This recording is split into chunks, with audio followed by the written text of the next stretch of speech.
से अभी अपने पर्ची वाले मुख्यमंत्री जी अभी बोले थे, बोला ईआरसीपी का 45% काम हो गया, ऐसे बोले थे। पर आप भी जानते हो 100 में से 45% कितना काम होता है। अभी तो एक चूना भी नहीं लगाया, बोला 45% काम हो गया। अब ये तो अभी पर्ची वाली सरकार है, कुछ भी कर दे। बात बताओ, उन्होंने प्राइवेट सेक्टर में देके कौन सा गुना कर दिया?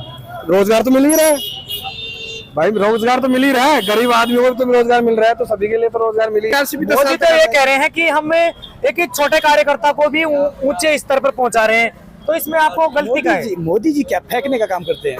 फेंकने का काम करते हैं। वो 2 करोड़ रोजगार है, 15 लाख है पेट्रोल। और वो आने वाली जो सरकार है केंद्र की, राजस्थान के अंदर तो आ चुकी है, केंद्र में जो भी सरकार आए उससे आपकी प्रमुख क्या मांग रहेगी? मेरी प्रमुख मांग ये रहेगी, अभी जैसे मान लो आजकल हम नई नई पीढ़ियों को देख रहे हैं, इनमें एक सुधार हो, इनको एक रोजगार मिले। वो अब ये देखो, मैं थोड़ी देर बाद पहले से अंकल ने बोला कि सारे सेक्टर को प्राइवेट में दे दिया, चलो उनका भी कहना वाजिब था, पर एक बात को आपने गहराई से नहीं देखा। उन्होंने कहा है, मान लो तो मोदी जी का भी कुछ मुख्य कारण रहा होगा, उन्होंने प्राइवेट सेक्टर में क्यों दिया है। उन्होंने देख लिया पेपर लीक होना नेट नहीं रहा है, पेपर बिक रहे हैं, पढ़ने वाले रह रहे हैं, तो उन्होंने सोचा है भाई सबका हक ये बनता है कि सभी रोजगार मिले। बिल्कुल। एक बात बताओ, उन्होंने प्राइवेट सेक्टर में देके कौन सा गुना कर दिया? रोजगार तो मिल ही रहा है भाई, रोजगार तो मिल ही रहा है। गरीब आदमियों को तो रोजगार मिल रहा है, तो सभी के लिए तो रोजगार मिल ही रहा है, तो उसने गलत नहीं किया। तो मैं चाहता हूँ कि मोदी जी ने जो भी काम किया है, कार्य भी किया है, वो अच्छा किया है, इस चीज को मानता हूँ। और मैं ये चीज नहीं कर रहा हूँ, जैसे मान लो आप जोसा की लगा लो, मुरारी लाल जी ने अच्छा विकास किया है, बिल्कुल 1 नंबर विकास किया है, और आना भी चाहिए। वो आदमी आना भी चाहिए, और बिल्कुल अच्छा विकास किया है। उन्होंने हर कॉलोनी में जा जाके अच्छा विकास किया है, बिल्कुल 1 नंबर विकास किया है, तो वो आना भी चाहिए मेरे हिसाब से, और बिल्कुल बेस्ट आदमी है। हम आखिरी सवाल एक और ले लेते हैं, उसके बाद थोड़ा विलम्ब हो गया। प्राइवेट सेक्टर को लेकर इन्होंने बात कही कि कहीं ना कहीं मोदी जी को कुछ लगा होगा, उसके बाद ही उन्होंने इस सरकार का निर्णय कुछ मतलब कि जो संस्थाएं हैं या फिर कुछ क्षेत्र हैं उनमें उन्होंने प्राइवेट किया। इसको किस प्रकार आप देखते हैं? आप प्राइवेट की बात कर रहे हो, तो प्राइवेट सेक्टर में जाएंगे तो प्राइवेट सेक्टर होगा तो ये किसके अंडर में होगा? कंपनियों के अंडर में होगा। जो कंपनी अपनी मनमानी करेंगी, तो गवर्नमेंट जो सैलरी देती है क्या प्राइवेट दे देंगे? नहीं देंगे। और जो 100 का रोजगार होगा वो 50 से काम करवाएंगे, तो बेरोजगारी बढ़ेगी घटेगी? आप बताओ। जब वहाँ पर 100 लोग काम करेंगे, उसकी जगह प्राइवेट कंपनी 50 को काम लगाएगी, तो बेरोजगारी बढ़ेगी, उससे घटेगी नहीं। अब बात आपसे लास्ट क्वेश्चन एक और कर लेते हैं। दौसा के अंदर एक और लगभग 5 प्रत्याशी मैदान में है, भाजपा से कन्हैयालाल और कांग्रेस से मुरारी लाल। तो आपको अगर कोई भी सत्ता के अंदर आता है, तो उनसे आपकी प्रमुख दौसा के लिए पानी, बिजली, सड़क और स्वास्थ्य, इनमें से आपकी प्रमुख उनसे क्या मांग रहेगी आप?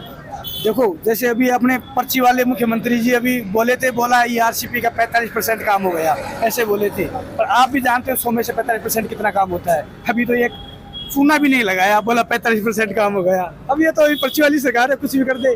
नहीं, मैं ये कह रहा हूँ कि दौसा के अंदर आप स्पेशल क्या करवाना चाहते हो? क्या कमी अब तक सरकार में, क्या कमी दौसा में मुख्य कमी क्या है? हम तो जो दौसा से जो भी सांसद बनता है, तो हम तो उनसे यही करेंगे कि कम से कम यहाँ से रोजगार का साधन हो। अच्छा। पानी की बहुत ज्यादा किल्लत है, पीने के पानी की समस्या है, खेती की समस्या है। तो जैसे ईआरसीपी का काम पर्ची वाले बाबा बोल रहे हैं कि बोला जल्द हो जाएगा, तो उनसे यही गुजारिश है कि थोड़ा वो जल्दी हो जाए और अच्छा रहेगा, क्योंकि किसानों की बुरी हालत है। सिटी के अंदर पीने के लिए गाँव में टैंकर जा रहे हैं पानी के, ये हालत है। उनसे यही रिक्वेस्ट है कि जितना अगर आप वो काम थोड़ा ईमानदारी से करे तो लोगों तक लाभ पहुंचे। आप एक पर्ची कर रहे हो बार बार, तो पर्ची वाला सीएम आपको अच्छा नहीं लगा? नहीं लगा। नहीं तो मोदी तो कह रहे हैं कि मोदी, आप बताओ, जब बिना काम करे वो लोग 45% काम कर देते हैं, तो वो क्या आस करें हम तो? हमें तो नहीं लग रहा कि ईआरसीपी तो मोदी तो ये कह रहे हैं कि हमें एक एक छोटे कार्यकर्ता को भी ऊंचे स्तर पर पहुंचा रहे हैं, तो इसमें आपको गलती का है? मोदी जी क्या फेंकने का काम करते हैं? फेंकने का काम करते हैं। वो 2 करोड़ रोजगार है, 15 लाख है पेट्रोल, और वो उसमें क्या बोलते हैं वो, और कोई जब देश का जीडीपी वो साख गिरती है तो रुपए पतला हो रहा है। ये अब खा पहुंच गया, तराशी पहुंच गया, क्या करे? वो समझते नहीं है ना। वो तो बोल रहे तराशी संख्या ज्यादा है, अच्छा चल रहा है, ये समझते हैं। और कोई दौसा की मुख्य मांग जो आपको अभी नजर मतलब मैं तो यही चाहता हूँ कि कोई रोजगार का साधन हो। पानी की समस्या, यही दौसा की खास डिमांड है, पानी और रोजगार। ऐसा कोई जैसे कोई फैक्ट्री वगैरह अगर यहाँ से अगर कोई कंपनी अगर आ जाए तो थोड़ा अच्छा रहेगा। अब लास्ट और क्वेश्चन आपसे है कि यहाँ पे से 4 विधायक बीजेपी के हैं और एक कांग्रेस का है, जो दौसा से वही प्रत्याशी लोकसभा में भी उतर गया है, मुन्नालाल मीणा। तो आपके अंदाजे से यहाँ पर दौसा के अंदर कमल खिलने वाला है या फिर हाथ? यहाँ पे कांग्रेस आएगी। कांग्रेस आएगी। हाँ, क्यों? और जो कन्हैयालाल जी है उनको ओनली फॉर एक बस्सी विधानसभा क्षेत्र से आते हैं, तो उनको एक बस्सी जानता है।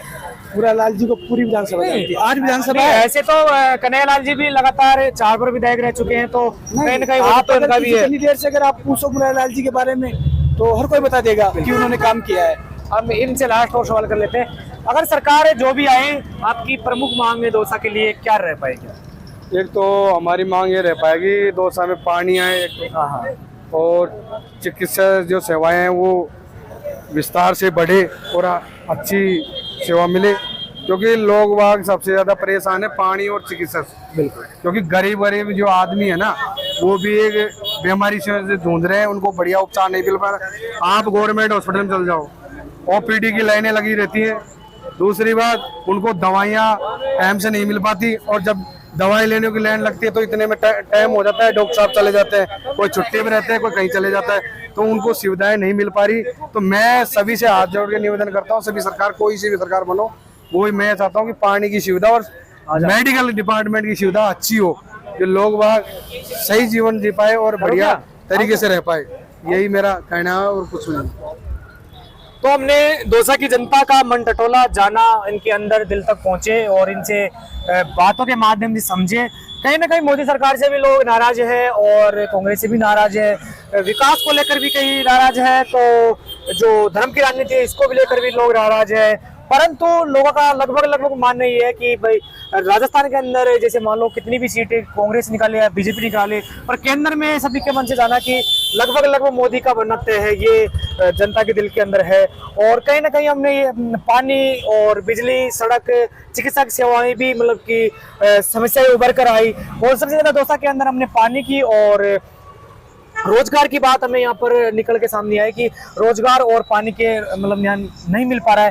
परंतु सरकार लगातार दावा कर रही है कि हम ARCP और पीने का पानी भी लेके आ रहे हैं और चंबल का भी पानी लेके आ रहे हैं, परंतु कार्य भी चल रहा है। अब देखते हैं कि कितना विलंब होता है और कितने आप आती है।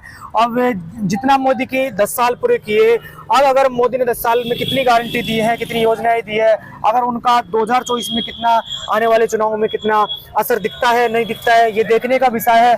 आने वाले कुछ ही दिनों के अंदर मतदान है और मतदान के 19 और 26 तारीख को राजस्थान के अंदर मतदान है। उसके देखना ये होगा कि अब की बार 2024 में किसके सजेगा ताज, क्योंकि लगातार 2 बार प्रधानमंत्री नरेंद्र मोदी लगातार सत्ता में बने हुए हैं और लगातार ये जीत का दावा कर रहे हैं, लगातार ये नारा लगा रहे हैं कि 400 पार 400 पार 400 पार। अब देखना ये होगा कि 400 पार होती है या फिर कांग्रेस के तरफ सत्ता जाती है। अब देखने का विषय मतगणना के बाद है। फिलहाल के लिए इतना ही। हमारे साथ बने रहे राजस्थान टीवी कैमरामैन विकास पोटर के साथ में दौसा राजस्थान।